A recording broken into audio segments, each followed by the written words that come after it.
तो आप देख रहे हैं चैनल अमीन इन्फो। तो 2019 अगस्त में क्या हुआ था, डॉक्टर उमा शंकर पांडे जो डायरेक्टर हैं एसओएल के, उनका एक अखबार में आर्टिकल आया था और उन्होंने ये बात कही थी कि हम सीबीसीएस का सेमेस्टर सिस्टम लॉन्च कर रहे हैं एसओएल में, और जिन बच्चों के 60% से ज़्यादा मार्क्स आएंगे उनको हम सेकेंड ईयर में रेगुलर कॉलेज में माइग्रेशन अलाउ कर देंगे। ये इंटरव्यू उन्होंने बात कही थी। उसके बाद इस साल अक्टूबर 2020 में एक और इंटरव्यू उनका आया। उसमें जनाब क्या कहते हैं कि हम डीयू के जो एसओएल के जो बच्चे हैं उनको माइग्रेट करने की अपॉर्चुनिटी देंगे रेगुलर में, एंड सेम गोज फॉर जो रेगुलर के बच्चे हैं उनको सेकेंड ईयर में माइग्रेट की अपॉर्चुनिटी देंगे एसओएल में। लेकिन इस साल से नहीं जनाब, अगले साल से। ठीक है, 2019 में कहा था उन्होंने कि हम अलाउ कर रहे हैं बच्चों को, जो भी बच्चा 2019-20 में एडमिशन लेगा उनको हम माइग्रेशन अलाउ करेंगे। और इस साल जनाब क्या कह रहे हैं कि जो इस साल एडमिशन लेगा, यानी कि जो अभी फर्स्ट ईयर या असाइनमेंट देकर आए हैं वो बच्चे माइग्रेशन नहीं ले सकते, लेकिन जो इस साल लेगा वो बच्चे माइग्रेशन लेंगे। ठीक है, ये चीज़ उन्होंने आर्टिकल में कही है। तो यार दोस्तों, मैं आपसे ये कहने आया हूँ कि माइग्रेशन का जो आपके दिमाग में भूत सवार है वो निकाल दीजिए। कुछ नहीं होने वाला। ये सिस्टम बहुत ज़्यादा ख़राब है हमारे देश का, यूनिवर्सिटीज़ का।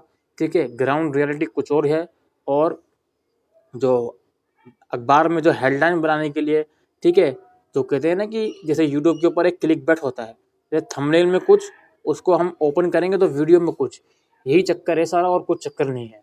ठीक है, आपको अखबार में जो बड़ी बड़ी हेडलाइन बनाने के लिए कुछ भी लिख देंगे, ठीक है, बड़ा से बड़ा आर्टिकल दे देंगे, लेकिन जब ग्राउंड रियलिटी आती है तो वो बिल्कुल अलग है। ये देखो, मैं ये नहीं कह रहा एसओएल में 3 लाख बच्चे हैं, आप 3 लाख के 3 लाख बच्चों को माइग्रेशन दोगे, ऐसा पॉसिबल ही नहीं है, वो तो हम सबको पता है। लेकिन यार 3 लाख बच्चों में से आप कम से कम 1000 बच्चों को तो माइग्रेशन दे के दिखाओ। आप वो भी नहीं कर सकते। 1000 तो मैंने बहुत बड़ा नंबर बोल दिया है। ठीक है, दूसरी चीज़ ये है कि आप ये बहाना देते हो कि कॉलेज वाले ये बहाना देते हैं कि सर हमारे यहाँ सीट्स नहीं है। तो भाई सीट्स नहीं है तो बच्चों को लॉलीपॉप दे ही क्यों रहो कि माइग्रेशन हो पाएगा। साफ साफ कह दो कि भाई जो बच्चा एसओएल में एडमिशन लेगा वो एसओएल में ही पढ़ेगा, माइग्रेशन अलाउड नहीं है। जब सीट्स ही नहीं है तो आप क्यों कह रहे हो? और जब आप ये बात कह रहे हो कि माइग्रेशन अलाउड है तो अपनी कॉलेज में सीट्स बढ़ाओ, अपने कॉलेज में कुछ सीट्स स्पेसिफिकली एसओएल के स्टूडेंट के लिए रिजर्व रखो सेकेंड ईयर में, कि हर कॉलेज में कम से कम 5 से 10% सीट जो हैं वो एसओएल के बच्चों के लिए रिजर्व हों। अगर ऐसा करते हो तो काफ़ी अच्छी चीज़ आप करोगे, लेकिन आप लोग ऐसा कभी नहीं करोगे। आप केवल और केवल अखबार में हेडलाइन बनाने के लिए आर्टिकल मीडिया में दे देते हो। डॉक्टर उमा शंकर पांडे हैं जो एसओएल के डायरेक्टर हैं, उन्हीं का इंटरव्यू लास्ट ईयर भी आया था अखबार में और इस साल भी आया है। ठीक है, तो कुल मिलाकर दोस्तों मैं इस वीडियो के माध्यम से आपसे ये कहने आया हूँ कि माइग्रेशन की जो ग्राउंड रियलिटी है वो बिल्कुल आपको पता है, आपके सामने ही है क्या है। मेरे को ज़्यादा एक्सप्लेन करने की आपको ज़रूरत नहीं है। कुछ बच्चों ने कॉलेजेस से अप्रोच किया माइग्रेशन के लिए, बट कॉलेजेस या तो ये कहते हैं कि सर लास्ट डेट हमारी 30 सितंबर थी माइग्रेशन की, जो कि निकल चुकी है, और या तो ये कहते हैं कि हमारे यहाँ सीट्स नहीं है, और या तो ये कहते हैं कि आप मेल डाल दो। ठीक है, अब तीसरा वाला ऑप्शन मेल डाल दो, इसको तो आप भूल जाइए। और पहला वाला ऑप्शन कि लास्ट डेट 30 सितंबर थी माइग्रेशन की, वो हम कैसे मान लें? हम चलिए मान लेते हैं, लेकिन हमारा तो रिजल्ट ही अक्टूबर में आया है, और इवन कुछ कोर्सेज का तो रिजल्ट आया ही नहीं है अक्टूबर में भी। तो यार किस तरीके से आप ये बोल सकते हो कि माइग्रेशन की लास्ट डेट 30 सितंबर थी? और दूसरी चीज़ दोस्तों ये है कि इस बार एक और अनोखी चीज़ एसओएल में हुई है। एक तो रिजल्ट लेट आता है, वो तो परंपरा सदियों से चली आ रही है और आगे भी चलती रहेगी। और आप देख लीजिए, अभी तक सिर्फ बीकॉम का रिजल्ट आया है, वो भी अक्टूबर में। और जो नई अनोखी चीज़ है वो ये हुई है कि इंडिविजुअल मार्कशीट किसी को भी नहीं दी गई है।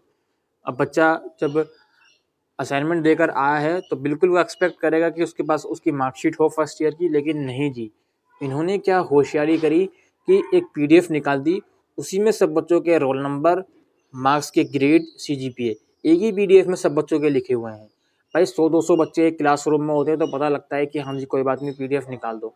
लेकिन जब हज़ारों बच्चे आपके यूनिवर्सिटी में पढ़ रहे हैं, अब इस तरीके से उनका रिजल्ट निकालोगा, ये बहुत ही ज़्यादा गलत है।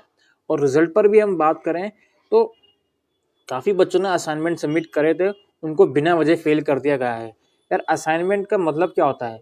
चलो एग्ज़ाम होते तो समझ में आता है कि आपने फेल कर दिया, लेकिन असाइनमेंट बच्चे ने 15-20 दिन लगा के मेहनत से असाइनमेंट बनाया, उसको अपलोड करा, और आप उसको उसमें भी फेल कर रहे हो। ठीक है, आपका मकसद फेल करने का पता है क्या है? मकसद आपका ये है कि बच्चा इस पेपर में जिसमें फेल हुआ है उसका री एग्ज़ाम देगा, री एग्ज़ाम की फ़ीस देगा 400-500 रुपये, वो फीस लेना आपका मकसद है बच्चों से, और कोई मकसद नहीं है। समझ रहे हैं मेरी बात? तो यही सब चीज़ें हैं दोस्तों। अंत में मैं आपको इस वीडियो के डिस्क्रिप्शन में एक लिंक दे रहा हूँ, उस लिंक में कॉलेजेस के नोडल ऑफिसर्स के नंबर हैं। आप जो लास्ट में काम कर सकते हो वो केवल यही कर सकते हो, आप एक लिस्ट बनाइए कॉलेजेस की, जिन जिन कॉलेजेस में आप इंटरेस्टेड हो माइग्रेशन के लिए। दोस्तों ये होगा नहीं, मैं आपको सिर्फ तसल्ली के लिए कह रहा हूँ दोबारा से, ये कुछ होने वाला नहीं है।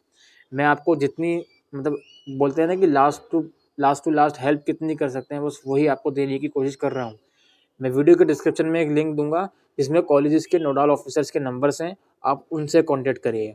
दूसरी चीज़ दोस्तों, आप एक कॉलेजेस की लिस्ट बनाइए, जिन भी कॉलेजेस में आप इंटरेस्टेड हो उन कॉलेजेस की वेबसाइट पर जाइए, वहाँ पर आपको जो एडमिशन कमेटी के नंबर्स हैं वो मिलेंगे, या हेल्प डेस्क की कमेटी के नंबर हैं वो मिलेंगे 2020-21 सेशन के।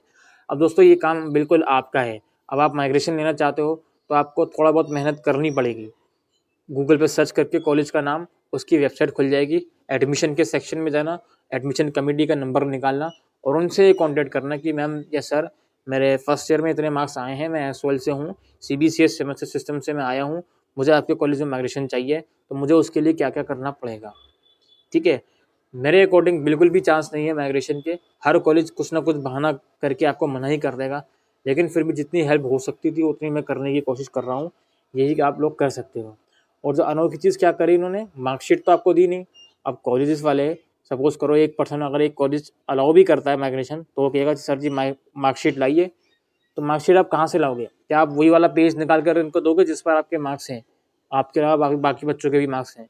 तो वो किस तरीके से इतना अजीब सा लगेगा। कम से कम एक मार्कशीट तो दे सकते थे आप, आपने वो भी नहीं करा एसओएल वालों ने। तो लास्ट में मैं आपसे ये भी कहना चाहूँगा कि ऐसे बच्चे जो फ्रेश एडमिशन ले रहे हैं एसओएल में, अगर वो ये सोच के एडमिशन ले रहे हैं कि मैं सेकेंड ईयर में किसी रेगुलर कॉलेज में माइग्रेशन ले लूँगा, बिल्कुल आप लोग गलत कर रहे हो सकता है अगले साल कुछ मिरेकल सा हो जाए, लेकिन जहाँ तक हमें जानकारी है कुछ भी ऐसा नहीं होता। रिज़ल्ट हमेशा लेट आता है एसओएल का, जिसकी वजह से माइग्रेशन निकल जाता है। यार इस साल तो आप ये देखो, इस साल तो कोविड की वजह से जो एडमिशन है वो लेट स्टार्ट हुए हैं टीयू के, उसके बावजूद कितनी दिक्कत आ रही है।